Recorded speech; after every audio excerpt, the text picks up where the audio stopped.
ISL 2025 Mohun Bagan away ম্যাচে blaster বধ, ইতিহাসের সামনে মোহনবাগান ভার্সেস কেরালা ব্লাস্টার্স। ঘরের মাঠে সমর্থকরা মোহনবাগানের কাছে বাধা হয়ে দাঁড়াতে পারে এই চিন্তাও ছিল, যদি মোহনবাগানের বিধ্বংসী পারফরমেন্সে কোনো সুযোগ পায়নি কেরালা ব্লাস্টার্স। তাদের ঘরের মাঠে 3-0 জয় মোহনবাগানের। শুধু তাই নয়, ইতিহাসের সামনে সবুজ মেরুন। ইন্ডিয়ান সুপার লিগে জয়ের ধারা অব্যাহত মোহনবাগানের। একটু ভাবনা ছিল অ্যাওয়ে ম্যাচ নিয়ে। এদিন কেরালা ব্লাস্টার্সের বিরুদ্ধে অ্যাওয়ে ম্যাচ নেমেছিল মোহনবাগান। ঘরের মাঠে সমর্থকরা মোহনবাগানের কাছে বাধা হয়ে দাঁড়াতে পারে এই চিন্তাও ছিল, যদি মোহনবাগানের বিধ্বংসী পারফরমেন্সে কোনো সুযোগও পায়নি কেরালা ব্লাস্টার্স। তাদের ঘরের মাঠে 3-0 জয় মোহনবাগানের। শুধু তাই নয়, ইতিহাসেরও সামনে সবুজ মেরুন। আইএসএলে গতবার লিগ শিল্ড জিতেছিল মোহনবাগান। টুর্নামেন্টের ইতিহাসে কোনো টিম লিগ শিল্ড ধরে রাখতে পারেনি। এবার ইতিহাস বদলের সামনে। মোহনবাগান লিগ টেবিলের শীর্ষে।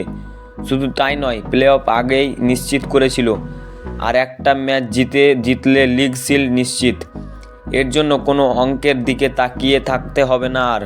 মোহনবাগান অবশ্য আগেই লিগ শিল্ড জিতে নিতে পারে। এফসি গোয়া পয়েন্ট নষ্ট করলেই খেল খতম। শীর্ষে থাকা মোহনবাগান 10 পয়েন্টের লিড নিয়েছে। এফসি গোয়া বাকি সব ম্যাচ জিতলে সর্বাধিক 51 পয়েন্ট পৌঁছতে পারে। মোহনবাগান যদি পরের ম্যাচটি জিতে 52 পয়েন্ট হয়ে যাবে। এসব অঙ্ক নিয়ে ভাবার মেজাজে যে মোহনবাগান নেই, তা নিশ্চিন্ত তাদের পারফরমেন্স। উড়িষ্যার বিরুদ্ধে লিগ শিল্ড নিশ্চিত করে ফেলতে পারে সবুজ মেরুন। এদিন কেরালা ব্লাস্টার্সের মাঠে মোহনবাগানেরই দাপট দেখা যায়। জোড়া গোল করেন জেমি ম্যাকলারেন। টানা 2 ম্যাচে জোড়া গোলের কীর্তি জেমির। 28 মিনিটে তার গোলেই এগিয়ে যায় মোহনবাগান। প্রথমার্ধের শেষ দিকে স্কোর লাইন 2-0 করেন সেই জেমি ম্যাকলারেন।